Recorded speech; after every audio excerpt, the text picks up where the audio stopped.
Welcome to Porch Play Chats, sponsored by the American Association for Promoting the Child's Right to Play, or more affectionately titled IPA USA. IPA USA is the USA affiliate of the International Play Association. And as part of our efforts to promote play, we've introduced Porch Play Chats. These are conversations with people who are just as passionate about play as we are. You can find all of our Porch Play Chats by going to ipausa.org. Up in that top right-hand corner is a link to our Facebook page, so be a friend, our YouTube channel, so subscribe, and I don't know how you join Instagram, but whatever Instagram is. And then I'm old. I'm happy I got Facebook and YouTube down. And then once you do that, magically, every Monday, a new Porch Play Chat appears in your feed. So joining me on the porch today is Danielle Hunter. Danielle has been in the field of early childhood education for 15 years. And during this time, she served as a teacher, an assistant director, and most recently, the director of education for a large multi-site childcare company. What she's most passionate about is bringing awareness to the value of early childhood education and the extremely important role that our teachers play in shaping young children during these early years. She lives in Connecticut with two beautiful daughters and her husband and a small herd of animals. I don't know, Danielle, we'll have to share our animal stories. I have 4 cats. Okay. I've got 4 dogs. Oh, and you have 4 dogs and a cat. Okay. And a bunny. Oh yeah. Boy. It is a herd. My goodness. Wow. So Danielle's going to talk to us today about the value of play in the post-COVID world. Oh, please talk to me about why this is so important and how we're doing it. Yeah, well, thanks so much, Deb. Thanks for having me. I'm really excited to speak on this topic. I think it's extremely important. And, what really inspired this, if you will, was just certainly my time in the field over the last couple of years. My professional career, also my personal life, my family, my friends. I've heard a lot of talk of challenging behaviors in young children, right? What are we going to do about these challenging behaviors we're seeing in the classroom? Most recently, I had a friend of mine reach out and share a story of her experience with her son, and she had gotten a note on his daily report that just talked about the really, for lack of a better word, bad or rough day that the child had, things like running in the hallway, not listening, biting, being unkind to friends. And this was like a group message. So not all of these things were things that her son was doing. But the mom felt pretty disheartened, right? And at one point in our conversation, she did say to me, well, Danielle, at some point, sometimes I just say to myself, like, he's 2, right? And I agree with that, right? At some point he's 2, and we have to acknowledge that there is a certain level of this that is just developmentally appropriate. These are things that young children have to work through and go through as a part of their ages and stages of development. I've also heard a greater ask from my own, teachers that I've worked with and other colleagues that I know for behavioral support inside the classroom, right? And that's not so much what sort of got my ears standing up straight and tall. It was more of the request was starting to come in for younger and younger age groups, which to me was so interesting, right? I mean, I've had conversations about 15 and 18-month-olds with very similar, behaviors, right? Things like that happening that I'm like, are we at the point that we need to talk diagnosis and intervention? Or are we at the point that we really need to consider all that has happened in their world over the last 2 years and sort of step back and use this really powerful tool that we have in our toolbox to address these issues? And so that's really what inspired this whole conversation, right? The conversation that I have often with some of my colleagues. My sister is often the hearing end, the receiver of these conversations and these comments as well. And I think, again, I wasn't alarmed because people were asking for support. I think that's a huge part of my role. It's something I take a lot of pride in. But to me, I'm like, okay, I felt like we were almost, or I do feel like we're almost jumping to diagnosis and intervention, hurry, we need it, and we need it right now, with sort of missing 2 big key pieces here. The Mhm. first is, simply put, a lot of the behaviors that I often hear about or have discussions about are just developmentally appropriate, right? Mhm. They're challenging. I am the mom of two beautiful girls, but as toddlers, they were still beautiful, but they were extreme biters, right? Mhm. And so as a parent, I felt for the teachers. I was the director of the school that they were attending at the time. And so as the director, that was really challenging, right? To have to keep my director hat on and really think logically about this really challenging season of life that they both went through. But at the end of the day, I had to remember that it was appropriate, right? It was appropriate for the age that they were in. And it was my job as both their parent, but also the supporter of their teachers to really help navigate our way through that and use the tools that I had, use those tools to really work through it. Yes. I think, oh, go ahead. I, Sorry, I, Jess. I want to go back to the thing that you're hearing from your teachers and then immediately moving through to, do we need to refer this child for intervention? We need a positive behavior support plan. We need whatever it is that they're requesting. And, it's really interesting as a college professor to help students who were online for 2 years when they could have been, we would hope, in a classroom with a professor doing active learning instead of, online learning. It was really interesting to get them to recognize what children lost during those 2 years. I asked them to list for me what they lost in those Yeah, 2 years. And and and then to help them see what they lost and now move it down to the age group that they were working with, that they were challenged by. And recognizing, because I think our expectations of young children are much higher than what development tells us they should be. yeah, And but I do think that giving them that, tying it to their own personal experience, feeling of isolation, feeling, even though you love being home, feeling trapped, that you had to order your groceries online and have some stranger put them in your trunk for you, who I was grateful was working, right?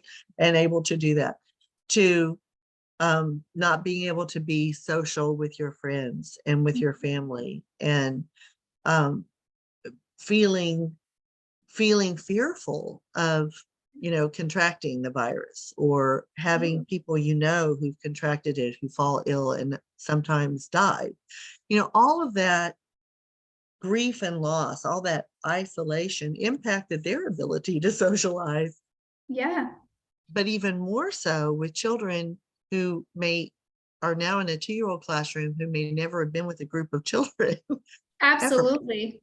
Yeah. And us as adults, we have that capacity within reason, I think, to have handled what we went through. And a lot of us still struggled, right? I can remember staring out my living room window, watching my mom drop Christmas presents off for her grandchildren, and they're just waving in the window, right? As a grown adult, that was so hard for me, right? I remember getting teary and emotional about it. And so I think you've hit it right on there, right? Talking about the experiences we as adults have had, and then bringing it down to the kids level, right? Really thinking about these children who don't have the capacity to understand just yet as deeply as we do something so monumental as COVID and a pandemic that, really shut their world down.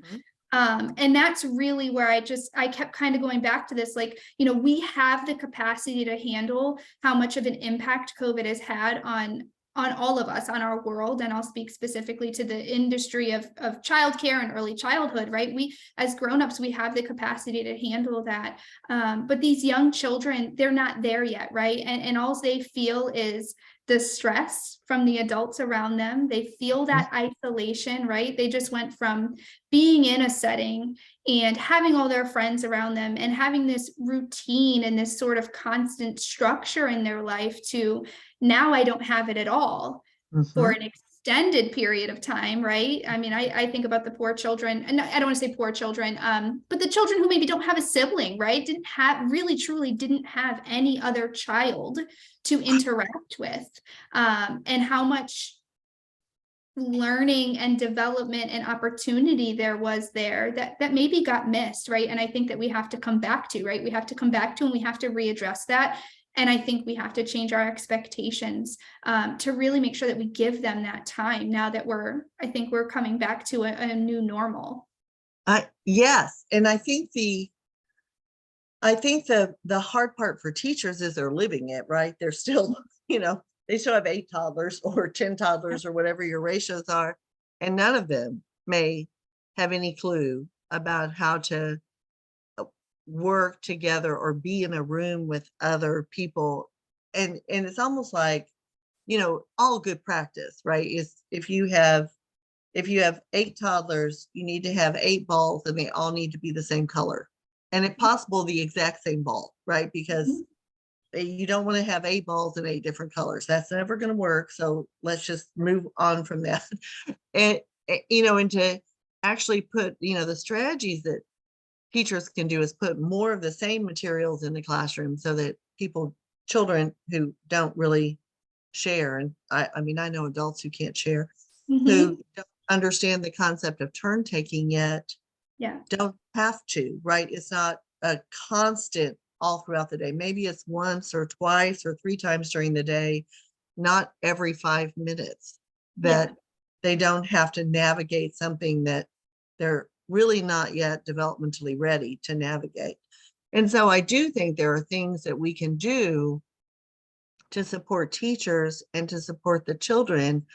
But I want to get to the part about why play is so important then, and not having so much structure in the classroom, regardless of the age group. Yeah, I think in sort of really trying to conceptualize this whole idea, right? The value of play in our post-COVID world, it sort of brought me back to basics. It was like a full circle moment, right? It was like, aha, like I know the importance of play for young children, right? That's not a new concept. That's not something we learned because of COVID. Right. There's been a lot of research and time spent dedicated to investigating and supporting this whole idea. And so I think it's really coming back to those basics, right? It's remembering that play provides children with these authentic, meaningful opportunities to engage, to explore, and to really take in new learning and new knowledge for their world around them, right? It is these meaningful opportunities for young children to learn. It's not these 2 separate entities, which I do often hear, and I have heard the argument like you either play or you learn. And I think Amanda Morgan has been somebody that I have looked to quite frequently just in her work, because I think it resonates and is very relatable to me. But something she says, which I love, is this analogy that play and learning don't have to be separate entities, right? Play is your method, play is your tool that you're using to reach desired outcomes, which is learning, right? We want children to learn, and we just feel like play is that perfect tool for them to do that, especially in these early years. Beyond that, I think play really puts us together, right? It's a social tool, right? It brings a lot of children and adults, right? When we play or do different things together in a social setting, I think it brings us together, right? And what better way to teach some of the social struggles that I think we teachers, educators, anybody really in the industry is facing, right? These social struggles. What better way to teach that than to do it in a social setting where these moments are going to authentically come up, right? Children are going to genuinely struggle to share. And what better way to teach those problem-solving skills, those self-help skills, right? That language, right? That receptive language. I need to hear what my friend is saying to me, and me as the peer who's struggling, I need to be able to express that clearly, right? What better way to practice a lot of those skills than to really be in the moment and sort of facing it? So I think, right, with support, right? I'm not going to put you in timeout because you just bit so and so. What I need you to do is sit with me and see the tears and see how much they're hurting, and we need to help them feel better, and we need to get them tissues, and we need to hold the ice, because they need to experience, because they're so egocentric when they're toddlers, which is typical development. They're so egocentric that sometimes they don't see anybody in the world but them because it's all about them, right? For a long period of time. And so having an opportunity to take a perspective of the person who you just bit or the person you just hit with a block, no, regardless of the age, and being present throughout their hurt, I think is so important in teaching them that their actions can cause harm to people when they were just mad, right? Yeah. And so my question is, I think play, even though people say, oh yes, play is important, play is critical to development, play is, and they give me all the reasons why play is important, but what they do in the classroom is more focused on catching kids up, right? Yeah. And so how do we help them understand that we don't need less child initiated play, we need more time in child initiated play. We need, if you only did it for an hour before, maybe you need it for 2 hours now until we can get those social and emotional and language and navigation and community building skills that they missed when they were either on an iPad or a computer or isolated at home with the TV, that they missed in that development. So it's almost like we have to say, what gaps, not academically, please, what gaps socially, emotionally, with materials in exploration and discovery did children miss during the pandemic? And what can we do to shore those up instead of, what math skills did they miss, or what Mhm. science skills did they miss, or what literacy skills did they miss? And I think that that's the approach that educators need to refocus on, not over here, what did they miss, but really in the foundational pieces, what did What they did miss? they miss? Yeah, I think you hit it. So, I mean, they missed opportunities to just collaborate with peers, right? How do I enter into a group setting of play, right? With 8 other toddlers or 10, 12, 15 other preschoolers running around. How do I, somebody who's never been in this environment, how do I enter into that, right? That's a huge skill. How do I ask my friends, hey, can I play with you? Or what are you playing? Or how do I advocate for, hey, I was using those blocks. How can I get them back? So there, I think there's a big piece of that. I think you hit it, right? When we hurt a peer, when we see a child hurt a peer, how do I start to really internalize that and really see how my actions affected somebody else, right? Again, it's normal for them to be egocentric at this age, and that's perfectly fine. But how do we get children to really understand, what does hurt mean, right? It's one thing to sit down and say, okay, biting hurts, right? But as a 2-year-old, my thoughts are going to be, okay, well, what does that really mean, right? Yeah, It I don't doesn't seem know. relevant to me, right? Until I actually bite somebody, and then it's handled in a way where we're having that conversation, right? You're not shooed off to timeout to just sit and sort of think about it yourself. You're made a part of the solution too. And I think that that's a big piece that children also missed.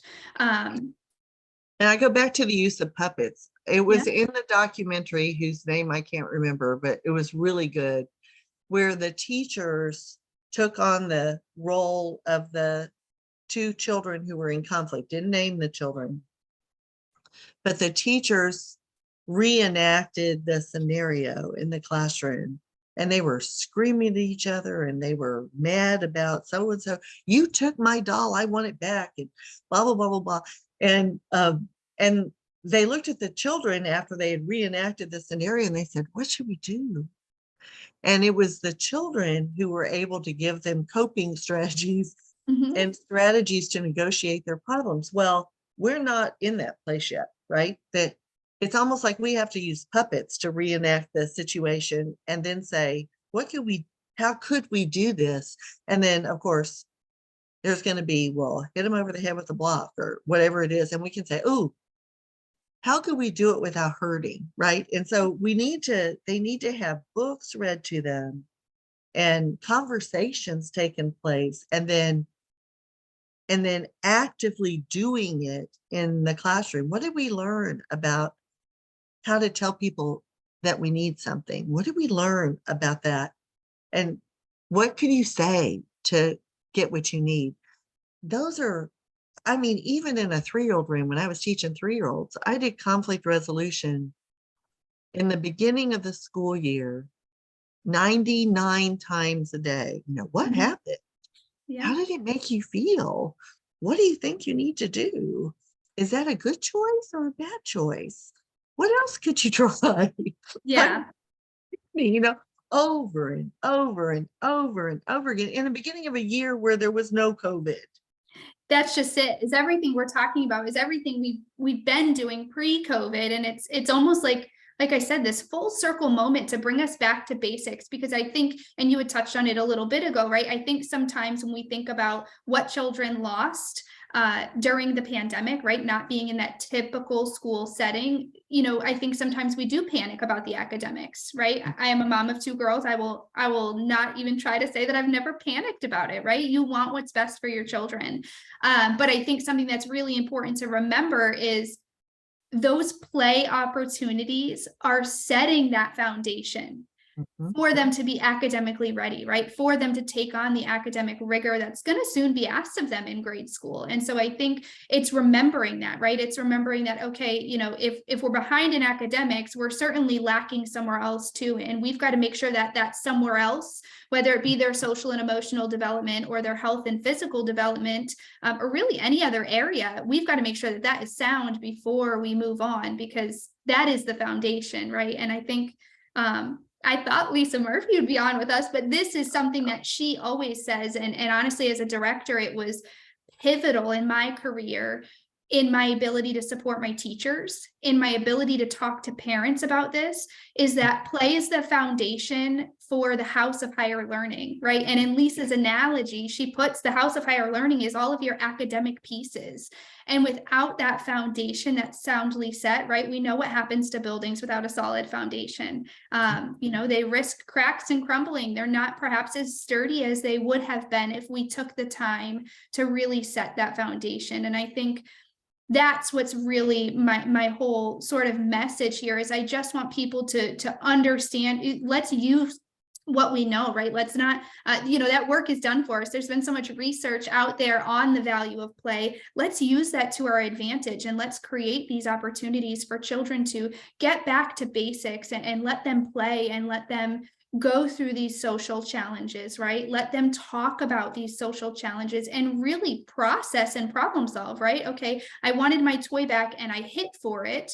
Probably not the best idea. What are some alternatives, right? And before we know it, hitting's not going to be their first mode of getting that thing back, right? They're going to start to try to use their words, right? They're going to start to try to use other skills that we've given them and other skills that they've acquired just through play opportunities, just through engaging in natural interactions with children and the world around them. So the other one that I love, because it really builds on what Lisa says all the time, is that Dr. Bruce Perry did, the neuroscientist and child psychiatrist, did the learning cycle, right? And the very first thing in the learning cycle was curiosity. And so if children are sitting in a large group situation and they're being taught by a teacher, that's not being curious, right? They need to explore and discover, and then have opportunities to repeat it over and over and over again so they can master it. And then they build that firm foundation, those dispositions of learning. Mary Lou Hyson wrote a book, Enthusiastic and Engaged, which is a short book that is powerful about the dispositions of learning. And if we could just get back, and I don't want to get back to the basics of reading and writing and math. I want to get back to the basics of development and how play contributes to the development of every young child. And that will eventually equal them having the skills that they need to be able to learn when they reach the grade school levels. If we don't have that solid foundation, as Lisa calls it, then because we're too busy catching them up in those crazy academics, then we're really missing out on how to help every child reach their potential. Oh my goodness. Well, this was fun, Danielle. Yeah, it's such a powerful topic, and I draw from my own personal experiences. I remember my oldest, her final year of pre-K, her teacher's like, what do you want for her before she goes to kindergarten? Are you worried about her? And I'm like, so long as she is sound, as socially and emotionally ready and feels confident, getting on a school bus for the first time without mom or dad, or entering a building, both of my girls grew up where I was the director of their school for a lot of their early years. So she thought I went to kindergarten and was at the front office with her Right, for of all day, course. right? That's where mom's always been. Yeah, exactly. And this was all pre-COVID, right? And so I can only imagine if we had been in this situation specifically for my oldest, where she was just at home with me and sort of in that isolation with just me, it would have been so much harder, right? So much harder for her to overcome. And so I remember, back then just being like, I just want her to be confident. I want her to feel comfortable and safe, because I knew if she felt those things, I knew if she had that skill set and she could, regulate her own emotions when she felt uncertain, ask for help from a trusted adult if she needed to, I knew she'd be okay academically. And she is, I knew she'd be Yeah. just fine. It's a good, solid foundation. All right, don't go anywhere. This has been Yeah. wonderful. Let me close this out and I'll be right back. Sure. So to learn more about IPA USA, please visit our website at ipausa.org. And until next time, keep on playing. Thanks, Danielle. Thank you.